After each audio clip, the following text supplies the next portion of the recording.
Mi madre creó perfiles falsos fingiendo ser yo y envió mensajes horribles a mis hijos. Me bloquearon, y hoy, 4 años después, descubrieron la verdad. Estaba en el pasillo del hospital cuando mi teléfono sonó con un número desconocido, y la voz de mi hijo menor al otro lado dijo solo una frase antes de romper en sollozos. Mamá. La abuela mintió sobre todo. Me di cuenta de que los últimos 4 años de mi vida habían sido robados por una mentira tan cruel que mi cuerpo simplemente se congeló allí, mientras las enfermeras pasaban apresuradamente junto a mí, y el olor a desinfectante invadía mis pulmones como si me estuviera asfixiando. Mis piernas fallaron y me deslicé por la fría pared hasta sentarme en el brillante suelo de linóleo, con el teléfono aún presionado contra mi oreja, escuchando a mi hijo repetir disculpas entrecortadas, mientras mi cerebro trataba de procesar que la mujer que me dio a luz, a quien amé incondicionalmente durante 42 años, había destruido deliberadamente mi relación con mis 3 hijos usando palabras que nunca dije, pensamientos que nunca tuve. Creó una versión monstruosa de mí misma, que existía solo en los perfiles falsos, que controlaba como una marioneta invisible. El pasillo giraba a mi alrededor y apenas podía respirar, porque durante 1460 días desperté cada mañana sin entender qué había hecho que fuera tan terrible para que mis propios hijos me bloquearan de sus vidas. Sin saber que cada mensaje de odio que recibían había sido escrito por los dedos artríticos de mi madre, cada audio lleno de insultos había sido grabado por su voz, imitando perfectamente mi tono. Cada foto manipulada había sido editada con una dedicación aterradora al detalle. 4 años antes, era una madre presente que cenaba con sus hijos todos los domingos, que conocía cada detalle de sus vidas, que recibía llamadas diarias pidiendo consejos sobre relaciones, carreras, decisiones importantes de la vida adulta. Mi casa tenía una gran mesa de madera donde todos se reunían, donde el sonido de las risas se mezclaba con el ruido de los platos y los cubiertos. Las historias se compartían entre sorbos de vino y trozos de postre. Conocía la marca de café favorita de mi hijo mayor. Sabía que mi hija del medio lloraba viendo comerciales de perros. Recordaba que mi hijo menor había estado aterrorizado por las tormentas desde niño y todavía me llamaba cuando fuertes tormentas llegaban a la ciudad. Éramos una familia que superó un divorcio difícil pero mantuvo sus lazos intactos, que transformó el dolor en unidad, que demostró que el amor entre madre e hijos podía sobrevivir a cualquier tormenta. O al menos eso es lo que creía. Sentada en esa mesa dominical, sirviendo lasaña casera mientras mi madre sonreía desde el otro lado de la mesa, guardando secretos que nunca imaginé que existían detrás de ese rostro familiar que me acunó cuando era niña. La transformación comenzó tan sutilmente que ni siquiera noté las grietas que se formaban. Mi hijo mayor comenzó a responder a mis mensajes con menos frecuencia. Sus respuestas se volvieron cortas, monosilábicas, como si cada palabra costara un esfuerzo gigantesco. Mi hija dejó de llamarme llorando después de turnos difíciles en la clínica veterinaria. Esas largas conversaciones a altas horas de la noche donde solo escuchaba y ofrecía el consuelo silencioso que solo una madre puede dar. Mi hijo menor canceló 3 almuerzos seguidos con excusas vagas sobre trabajo acumulado, proyectos urgentes, compromisos inevitables que surgían en el último minuto. Sentí que algo estaba cambiando, pero no podía identificar qué era. Como cuando notas un olor extraño en la casa, pero no puedes encontrar la fuente, solo sabes que algo está mal, podrido, escondido en algún lugar inaccesible. Intenté hablar. Pregunté si todo estaba bien, si había hecho algo para lastimarlos, pero recibí solo respuestas evasivas y miradas que no se encontraban directamente con las mías. Como si mis propios hijos se avergonzaran de estar en mi presencia. Luego vino el domingo cuando nadie se presentó para la cena. Había preparado cada uno de sus platos favoritos, había puesto la mesa con los manteles buenos, había comprado flores frescas para el centro de mesa porque era el cumpleaños de mi hijo mayor y quería que todo fuera perfecto. Seguí esperando con la comida enfriándose en los platos, el reloj de pared marcando cada minuto que pasaba con un tic-tac que resonaba por la casa vacía como los latidos de un corazón solitario. Llamé a los 3, envié mensajes. Incluso conduje hasta la casa de mi hijo mayor y golpeé la puerta durante 10 minutos mientras veía las luces encendidas adentro y sombras moviéndose detrás de las cortinas. Sabiendo que estaba allí pero eligiendo no responder, dejándome afuera como una extraña no deseada. Regresé a casa con mis manos temblando en el volante, con lágrimas nublando mi visión, con un agujero en mi pecho que parecía succionar todo el aire de mis pulmones, sin entender qué estaba pasando. Sin saber que en ese preciso momento, mi madre estaba en su apartamento, a solo 10 cuadras de distancia, sonriendo mientras eliminaba los mensajes que había enviado desde el perfil falso, satisfecha con otro día de trabajo en la meticulosa destrucción de mi vida. En los días siguientes, descubrí que estaba bloqueada, no solo en una aplicación, sino en todas: redes sociales, mensajes, llamadas, correo electrónico. Mis hijos me habían borrado completamente de sus vidas digitales, como si fuera un virus peligroso que necesitaba ser aislado y eliminado. Intenté usar el teléfono fijo, pero nadie contestaba. Envié cartas físicas que regresaron sin abrir. Me presenté en sus lugares de trabajo, pero amables guardias de seguridad me pidieron que me fuera, diciendo que había instrucciones específicas de no permitirme entrar. Me sentía como una loca persiguiendo fantasmas, como una madre desesperada en una película de terror psicológico, excepto que esa era mi pesadilla real y no podía despertar de ella. Lloré hasta que no me quedaron más lágrimas. Grité sola dentro de mi auto estacionado en calles vacías.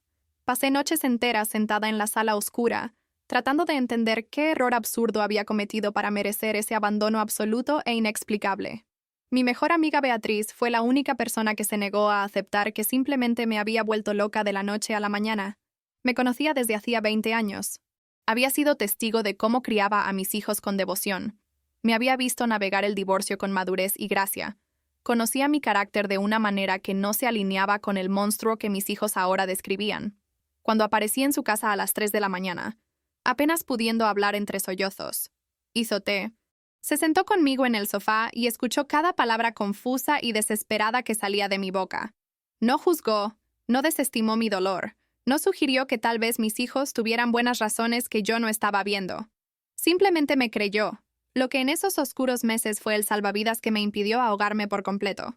Beatriz comenzó a investigar por su cuenta, usando su formación como psicóloga para analizar la situación desde fuera del caos emocional que me consumía. Hizo preguntas detalladas sobre la cronología, sobre cuándo exactamente comenzaron los cambios, sobre quién más estaba involucrado en las vidas de mis hijos, sobre cualquier patrón que yo pudiera haber pasado por alto. Creó una línea de tiempo literal en la pared de su oficina, conectando puntos con hilo rojo como un detective en un programa de crímenes, excepto que el crimen era la destrucción sistemática de mi familia, y la detective era mi amiga tratando de salvarme de la locura. Pidió ver los últimos mensajes que había enviado a mis hijos antes de ser bloqueada, lo cual era imposible porque nunca envié ninguno de los mensajes que ellos afirmaban haber recibido. Esa inconsistencia se convirtió en el primer hilo que tiró, desentrañando lo que eventualmente revelaría una elaborada red de engaños. Mi madre me visitaba regularmente durante esos 4 años, llegando con comida casera, expresiones de preocupación, ofertas para ayudar con cualquier cosa que necesitara. Me escuchaba llorar por la pérdida inexplicable de mis hijos. Palmeaba mi mano con falsa simpatía. Me decía que el tiempo lo curaría todo, que tal vez solo necesitaban espacio. Nunca sugirió que yo hubiera hecho algo mal, lo cual agradecí en ese momento porque todos los demás parecían pensar que yo era el problema. Ahora entiendo que simplemente estaba protegiendo su creación, manteniendo la narrativa mientras fingía consolar a la víctima de su propia crueldad. Se sentaba en mi sala tomando el café que yo preparaba, viéndome romper parte por parte, y no solo no sentía remordimiento, probablemente sentía satisfacción. Es un nivel de maldad que todavía no puedo comprender completamente incluso ahora sabiendo que es verdad. Porque ¿cómo una madre deriva placer de la destrucción completa de su hija?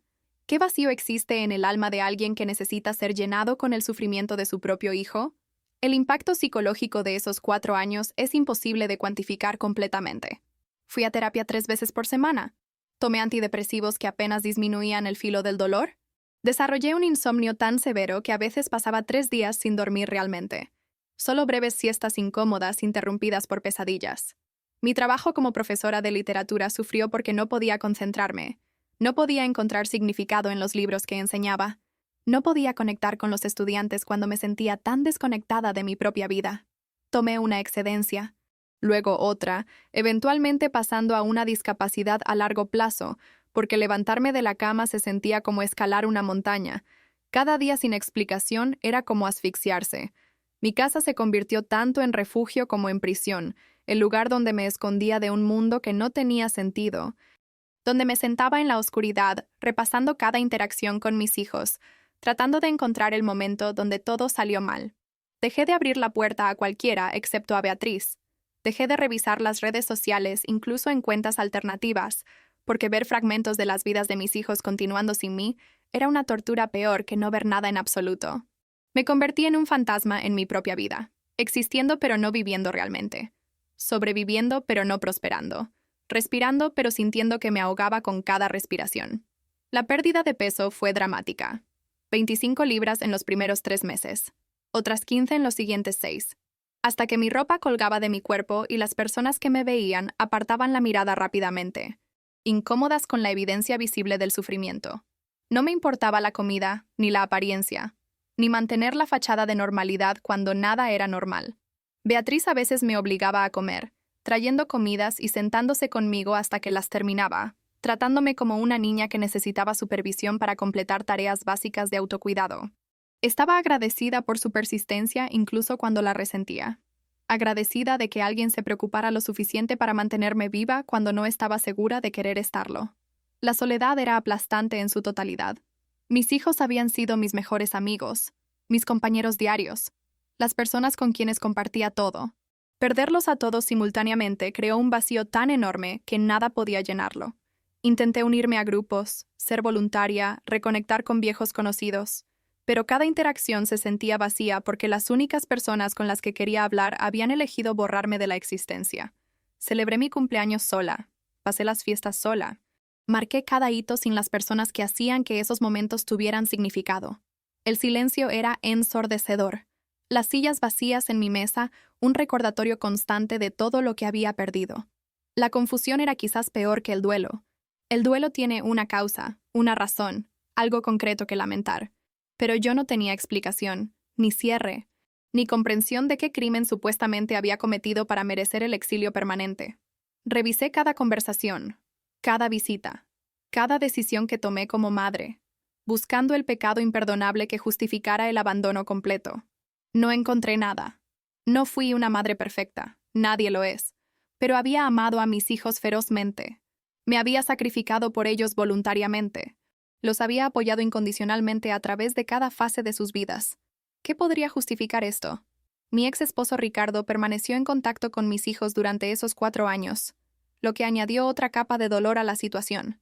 Nos habíamos divorciado 7 años antes, una separación que fue triste pero relativamente amistosa, dadas las circunstancias.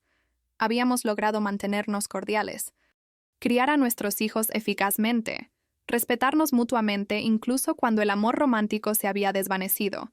Pero ahora él veía a nuestros hijos regularmente mientras yo estaba excluida, escuchaba sobre sus vidas mientras yo no sabía nada, participaba en eventos familiares a los que yo no estaba invitada.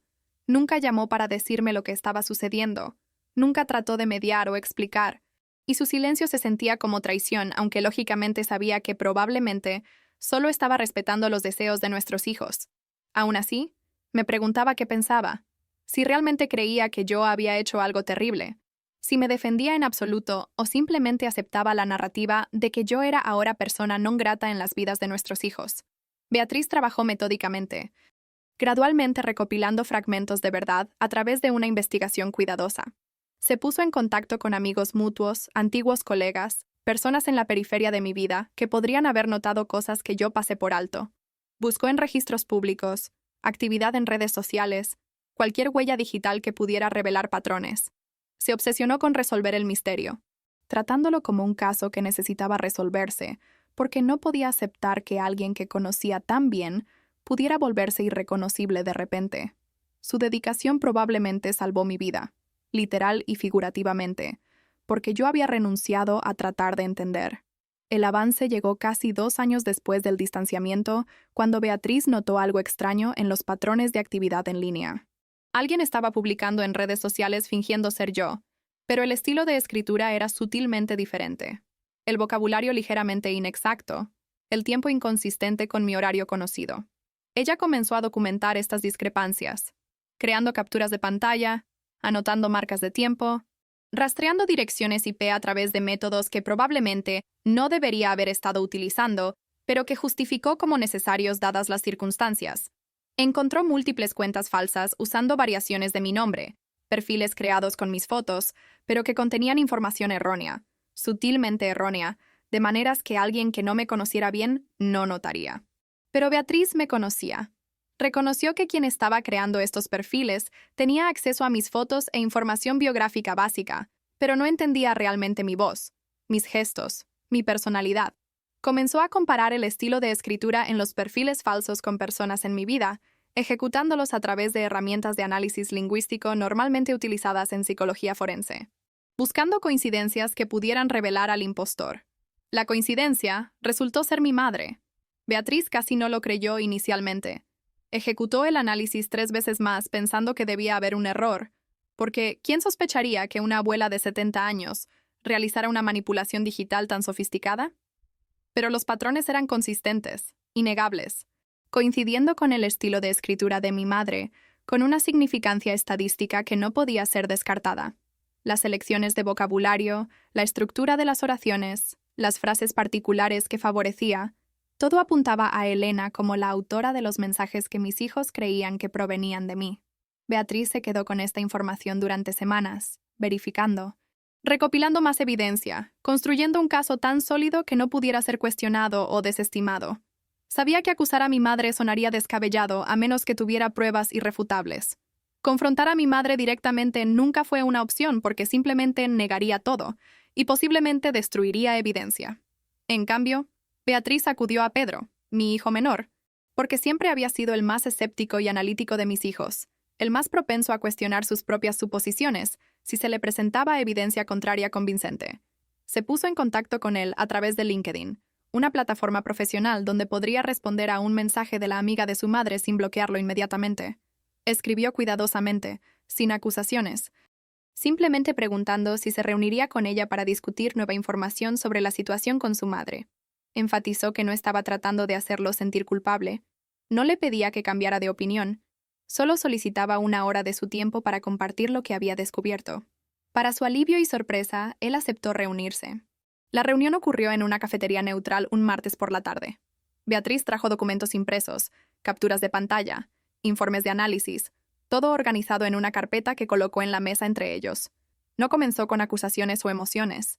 Comenzó con datos, con hechos, con evidencia que podía examinarse objetivamente sin desencadenar reacciones defensivas. Le mostró los perfiles falsos, señaló las inconsistencias en el estilo de escritura, demostró a través de marcas de tiempo que los mensajes supuestamente míos fueron enviados durante momentos en que estaba documentado que yo estaba en otro lugar, haciendo otra cosa, dando clases, asistiendo a una sesión de terapia, lugares con registros verificables que proporcionaban coartadas para crímenes que no cometí. Pedro escuchó sin interrumpir, su rostro palideciendo a medida que la evidencia se acumulaba.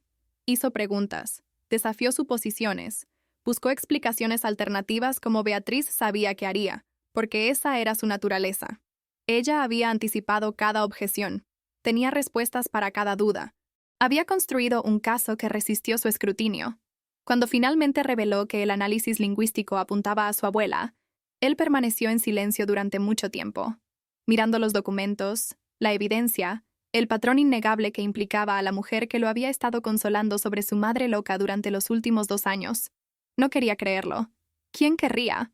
Pero la evidencia no se preocupaba por sus preferencias, no se ajustaba para ser más cómoda o conveniente.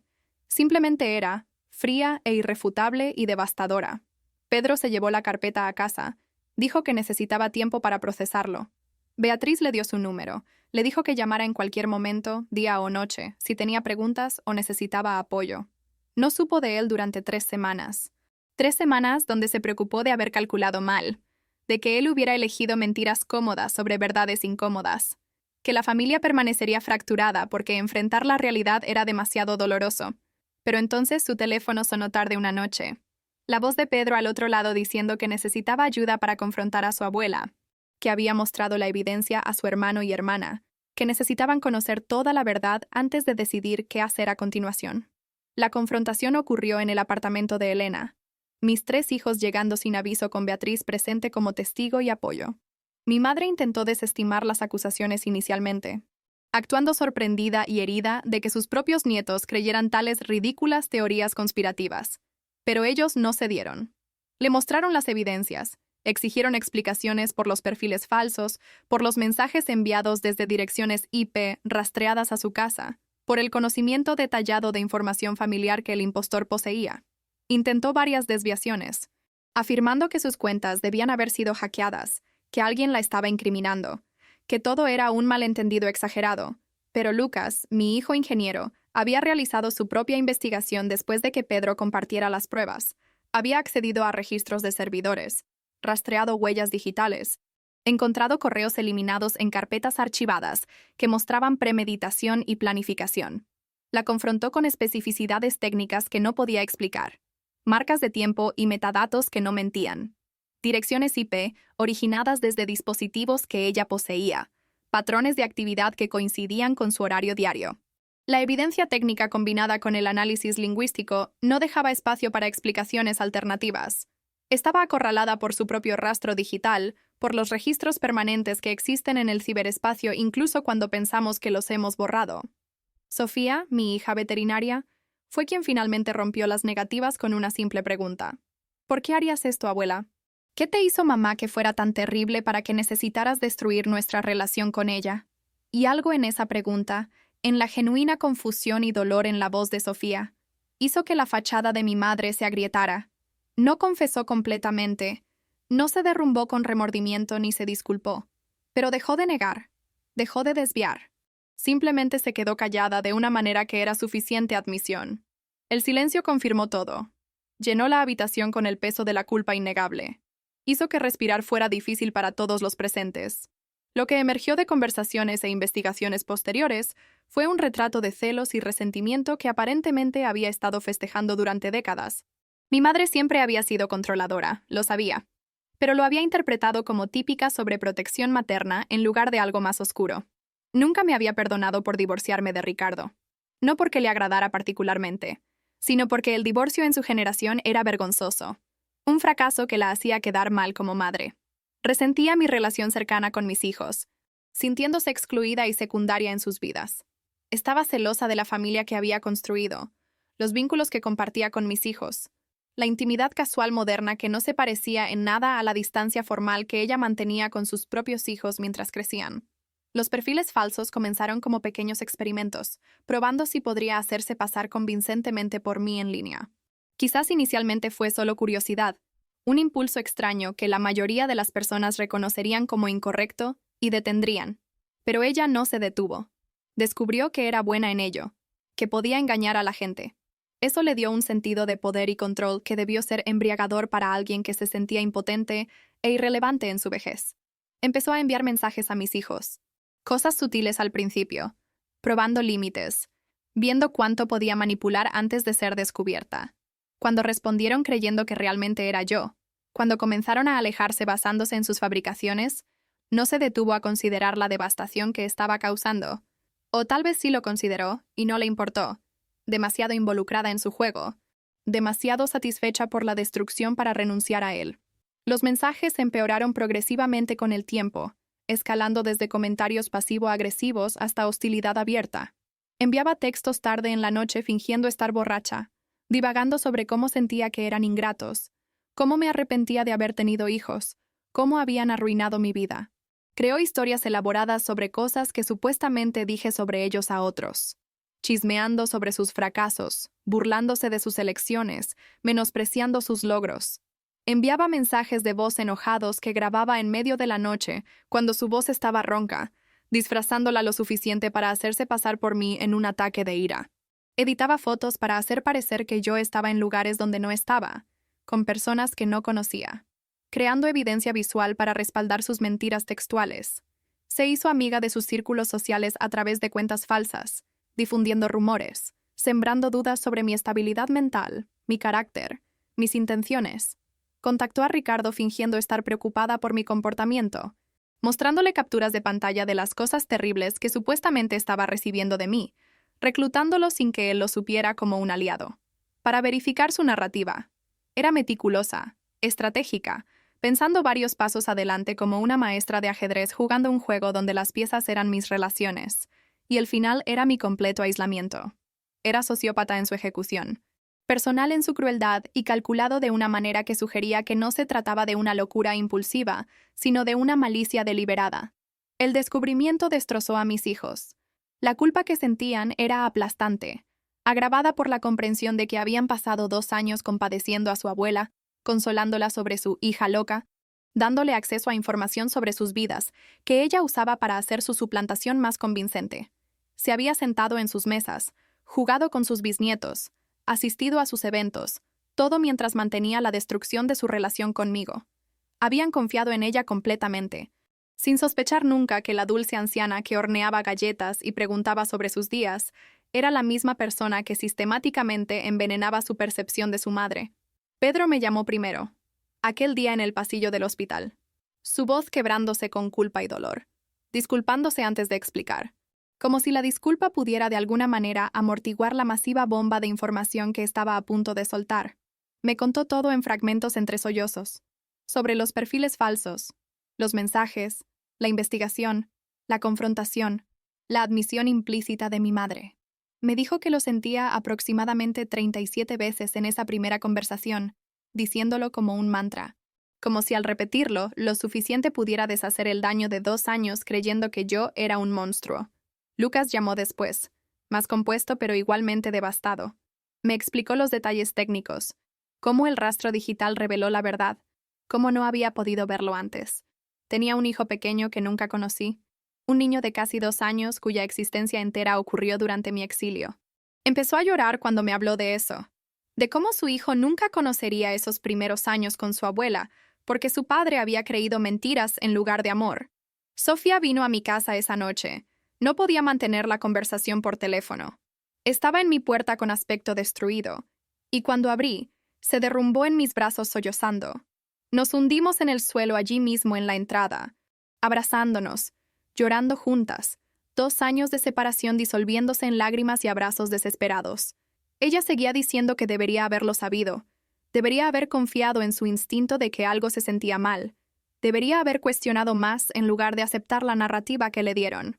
La reunión fue hermosa y horrible simultáneamente. Hermosa porque recuperé a mis hijos, porque la pesadilla estaba terminando, porque la verdad finalmente fue revelada. Horrible porque habíamos perdido 2 años que nunca podríamos recuperar, porque el daño era profundo y tomaría años sanar, porque la persona responsable era mi madre, su abuela, alguien a quien todos amábamos, alguien que debía proteger a la familia, no destruirla. ¿Cómo procesas eso? ¿Cómo reconcilias a la abuela que hacía panqueques los domingos por la mañana con la mujer que sistemáticamente torturó a su propia hija a través de la alienación de sus hijos? Tuvimos varias reuniones familiares, largas y difíciles conversaciones donde todos compartieron sus experiencias de los últimos 2 años. Mis hijos describieron los mensajes que recibieron, las cosas horribles que pensaron que yo dije, la angustia de perder a su madre por lo que creían que era enfermedad mental o crueldad. Yo describí mi experiencia de abandono inexplicable, la soledad aplastante, la confusión desesperada, los pensamientos suicidas que ocasionalmente invadían cuando el dolor se volvía demasiado. Beatriz asistió a estas reuniones como mediadora y apoyo profesional, ayudándonos a navegar conversaciones que frecuentemente se volvían demasiado emocionales para manejar solos. Lloramos juntos, nos enfurecimos juntos, tratamos de darle sentido a algo que nunca tendría completo sentido. La cuestión de qué hacer con mi madre era compleja y divisiva. Pedro quería presentar cargos criminales inmediatamente para verla castigada oficialmente por lo que había hecho. Sofía estaba dividida entre la ira y la culpa, luchando con el deseo de justicia frente a la incomodidad de enviar a una anciana a la cárcel. Lucas quería cortar completamente con ella, pero evitar acciones legales, creyendo que la vergüenza familiar y el aislamiento serían castigo suficiente. Yo me sentía adormecida sobre todo el asunto, demasiado abrumada con recuperar a mis hijos para tener energía para decidir el destino de mi madre. Finalmente acordamos un compromiso. Buscaríamos acciones legales no necesariamente para el castigo, sino para la documentación, creando un registro oficial de lo sucedido, en caso de que ella alguna vez intentara negarlo o presentarse como la víctima. Consultamos con abogados especializados en acoso cibernético y fraude de identidad, descubriendo que lo que ella hizo en realidad violaba múltiples leyes. Los perfiles falsos, la suplantación, la inflicción intencional de angustia emocional, todo tenía precedentes legales y consecuencias potenciales. Presentamos informes, proporcionamos evidencia, cooperamos con investigadores que parecían tanto fascinados como horrorizados por el caso. Mi madre finalmente fue acusada. Enfrentó procesos legales que tomaron meses para resolver. Ella sostuvo que tenía problemas psicológicos, que no entendía completamente lo que estaba haciendo, que su edad y aislamiento habían deteriorado su juicio. El tribunal ordenó una evaluación psiquiátrica que la encontró competente y plenamente consciente de sus acciones, aunque posiblemente sufría de algún trastorno de personalidad que la hacía incapaz de empatía o remordimiento. Fue condenada por múltiples cargos, recibió una sentencia suspendida debido a su edad y falta de antecedentes penales, pero la condena quedó en registro público, una mancha permanente en su nombre y reputación. La familia extendida reaccionó con shock e incredulidad cuando emergió la verdad. Algunos parientes se pusieron del lado de mi madre inmediatamente, alegando que todos estábamos exagerando, que las personas mayores hacen cosas extrañas y no deberían ser juzgadas con dureza. Otros estaban horrorizados, disculpándose por no ver las señales, por haber creído sus historias sobre mi supuesta inestabilidad. Las reuniones familiares se convirtieron en incómodas navegaciones de quién estaba dónde, quién aún mantenía contacto con ella, quién había elegido bandos en un conflicto que no debería haber tenido bandos porque los hechos eran claros. Algunas relaciones sobrevivieron a la revelación, otras no. El árbol familiar podándose según quién podía aceptar la verdad, versus quién prefería una cómoda negación. La primera cena juntos después de que emergiera la verdad fue tentativa y emocional. Cociné de nuevo. Puse la mesa de nuevo. Esperé de nuevo. Pero esta vez vinieron.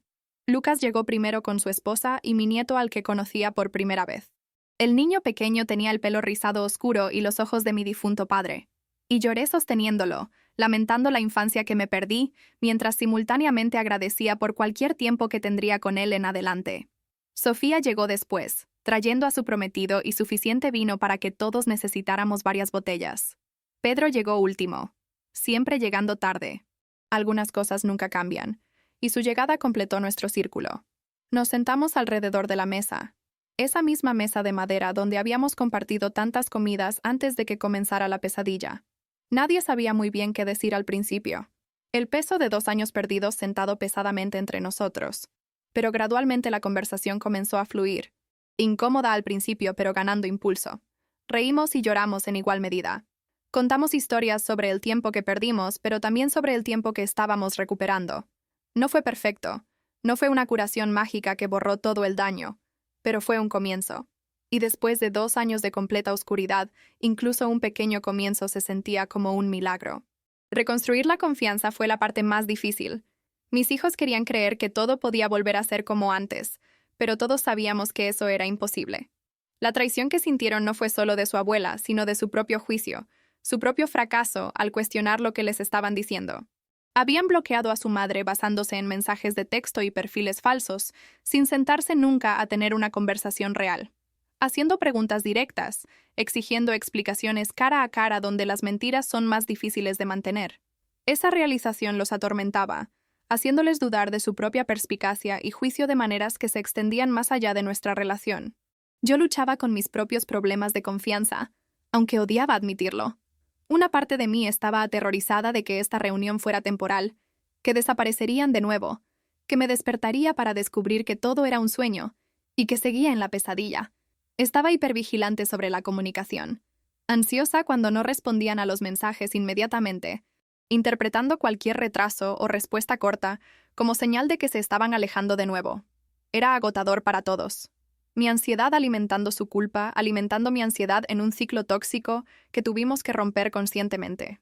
La terapia se volvió obligatoria para todos nosotros, individualmente y como familia. Necesitábamos ayuda profesional para procesar un trauma tan significativo, desarrollar herramientas para comunicarnos efectivamente, aprender a perdonarnos a nosotros mismos y a los demás por los roles que jugamos en una situación que nadie entendió completamente mientras estaba sucediendo. El terapeuta se especializaba en reconciliación familiar y desprogramación de cultos, porque en muchos aspectos lo que sucedió fue similar a la manipulación de un culto, una persona controlando la información y la percepción para aislar al objetivo de los sistemas de apoyo. Los paralelos eran incómodos pero precisos, y reconocerlos nos ayudó a entender que habíamos sido víctimas de una sofisticada guerra psicológica, en lugar de ser simplemente crédulos o estúpidos. Lucas y yo tuvimos una larga conversación sobre su divorcio y cómo mi madre también intentó manipular esa situación, sembrando semillas de desconfianza entre Ricardo y yo cuando estábamos negociando los términos de separación. Nos dimos cuenta de que probablemente había contribuido a hacer que el proceso fuera más difícil de lo necesario, llevando información distorsionada de un lado a otro, añadiendo conflicto donde podríamos haber mantenido la paz. Era una revelación adicional sobre el alcance de su manipulación, probablemente envenenando situaciones familiares durante décadas sin que nos diéramos cuenta. Ricardo y yo hablamos por primera vez en años. Una conversación larga y a veces emotiva donde revisamos eventos pasados a través del nuevo lente de comprensión sobre la interferencia de mi madre. Él se disculpó por creer los mensajes que recibió, por reforzar la narrativa con nuestros hijos de que yo era inestable. Le expliqué que no lo culpaba más de lo que culpaba a mis hijos, que todos habíamos sido víctimas de una manipulación sofisticada ejecutada por alguien que sabía exactamente cómo engañar a cada uno de nosotros. Logramos finalmente tener una conversación respetuosa e incluso afectuosa, reconociendo que aunque nuestro matrimonio no había funcionado, compartíamos historia e hijos, y esas conexiones seguían siendo importantes. Pasaron meses, y la vida gradualmente comenzó a normalizarse en una nueva versión que incorporaba la realidad del trauma pasado, pero no estaba definida exclusivamente por él. Las cenas dominicales se volvieron sagradas. Ningún miembro de la familia las perdía excepto por verdaderas emergencias. Celebramos cumpleaños que nos habíamos perdido, organizando fiestas retroactivas con pasteles y regalos. Reconociendo lo absurdo de conmemorar eventos pasados pero necesitando ese ritual de cierre. Establecimos nuevas tradiciones mientras retomábamos las antiguas, creando una mezcla de continuidad y nuevo comienzo que reflejaba nuestro complejo viaje. La boda de Sofía fue un evento hermoso y emotivo, donde las lágrimas de alegría se mezclaron con la aguda conciencia de lo cerca que estuvimos de perder ese momento por completo. Cuando caminé con ella por el pasillo, cuando coloqué su mano en la mano del novio, cuando la vi pronunciar sus votos con voz temblorosa de emoción, sentí una gratitud tan profunda que casi me derrumbó. Mi madre había intentado robarnos esto, pero al final fracasó, y presenciar ese momento fue una victoria sobre su intento de destruir permanentemente a nuestra familia. Pedro conoció a alguien unos meses después de la reunión, una relación seria que progresó rápidamente, y se aseguró de incluirme en cada paso. Conocí a su novia temprano, participé en citas dobles. Ofrecí mi opinión cuando me preguntaron. Claramente estaba compensando por los años que me mantuvo fuera de su vida, sobreincluyéndome ahora como una forma de corregir el equilibrio. No me molestaba el posible exceso, aceptando cada invitación, participando en cada evento, agradecida de tener acceso nuevamente a esa parte de su vida. Lucas y su esposa anunciaron un segundo embarazo, y esta vez yo estaría presente desde el principio. Asistí a citas prenatales cuando me invitaron, ayudé a preparar la habitación del bebé, ofrecí sabiduría maternal acumulada tras criar a 3 hijos. Cuando nació mi nieto, estaba en el hospital esperando, una de las primeras personas en sostener al nuevo bebé, participando en ese momento sagrado de una manera que me había sido negada con el primer nieto. Fue agridulce porque me recordaba lo que había perdido, pero también fue sanador porque demostraba que de ahora en adelante estaría presente en todos los momentos importantes. El proceso legal contra mi madre eventualmente resultó en una condena por múltiples delitos. Una sentencia que incluía prisión, pero fue suspendida debido a su edad y falta de antecedentes penales.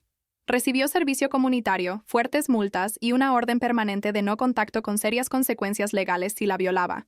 No fue la prisión que parte de nosotros quizás quería como justicia punitiva, pero fue una validación oficial de que lo que hizo estaba mal, era criminal, merecedor de consecuencias formales más allá del rechazo familiar. Intentó contactarnos algunas veces a pesar de la orden de restricción, enviando cartas a través de terceros, apareciendo en lugares donde sabía que estaríamos. Cada vez simplemente documentamos la violación y la reportamos a las autoridades, manteniendo distancia emocional y física. Eventualmente los intentos cesaron. Y escuchamos a través de parientes lejanos que se había mudado a otra ciudad, posiblemente intentando comenzar de nuevo, donde su reputación no estuviera arruinada. No nos importaba dónde estaba o qué hacía, siempre que se mantuviera alejada de nuestras vidas. Años después, mirando hacia atrás, veo esos 4 años como un periodo oscuro pero no definitivo de mi vida. Dejaron marcas permanentes. Cambiaron fundamentalmente cómo veo la confianza y las relaciones familiares. Me hicieron más cautelosa sobre asumir buenas intenciones en el comportamiento de otras personas. Pero también me enseñaron sobre resiliencia, sobre la capacidad humana para sobrevivir incluso cuando la supervivencia parece imposible, sobre la fuerza de los verdaderos lazos familiares que pueden ser dañados, pero no destruidos permanentemente por interferencia externa. Mis hijos llevan sus propias cicatrices, culpa residual por haber creído las mentiras, enojo consigo mismos por no haber cuestionado antes. La terapia ayuda a procesar estos sentimientos, pero sé que como yo, probablemente llevarán algún nivel de trauma para siempre. Pero elegimos activamente no dejar que ese trauma defina quiénes somos o cómo vivimos de ahora en adelante. Elegimos enfocarnos en la recuperación, en reconstruir, en crear una nueva normalidad que honre el pasado pero no esté prisionera de él. La verdad emergió, como Beatriz prometió que lo haría. Tardó 4 años agonizantes, pero finalmente llegó. Y cuando llegó, trajo no solo reunión sino también claridad, cierre, la capacidad de comenzar un proceso de sanación genuina en lugar de solo sobrevivir día tras día sin entender por qué. La mujer que me dio a luz se reveló como un monstruo capaz de una crueldad que nunca imaginé posible en las relaciones familiares. Pero los niños que crié se revelaron como buenas personas capaces de admitir errores, investigar la verdad y luchar por la reconciliación. Hoy, cuando me siento en esa gran mesa rodeada de mis hijos, nietos, sus parejas, amigos que se convirtieron en familia, siento una gratitud complicada. Gratitud por estar aquí, por haber sobrevivido, por descubrir la verdad a tiempo. Pero también una conciencia permanente de lo frágil que es todo esto. Cuán fácilmente se puede perder, cuánto trabajo continuo es necesario para proteger y mantener relaciones saludables contra fuerzas externas e internas que amenazan con corromperlas. Mi historia no tiene un final perfectamente feliz porque la vida real rara vez lo ofrece. Pero tiene un final donde el amor eventualmente conquistó las mentiras, donde la verdad finalmente emergió de debajo de capas de engaño, donde una familia separada se reunió a pesar de probabilidades aparentemente imposibles, y a veces, después de 4 años en oscuridad absoluta. Incluso una luz imperfecta es suficiente para iluminar el camino hacia la sanación. ¿Disfrutaste de la historia de Marina? Entonces suscríbete al canal, deja tu like y comenta desde dónde estás viendo. Y hay otra historia esperándote aquí en la pantalla. Haz clic allí y te esperaré.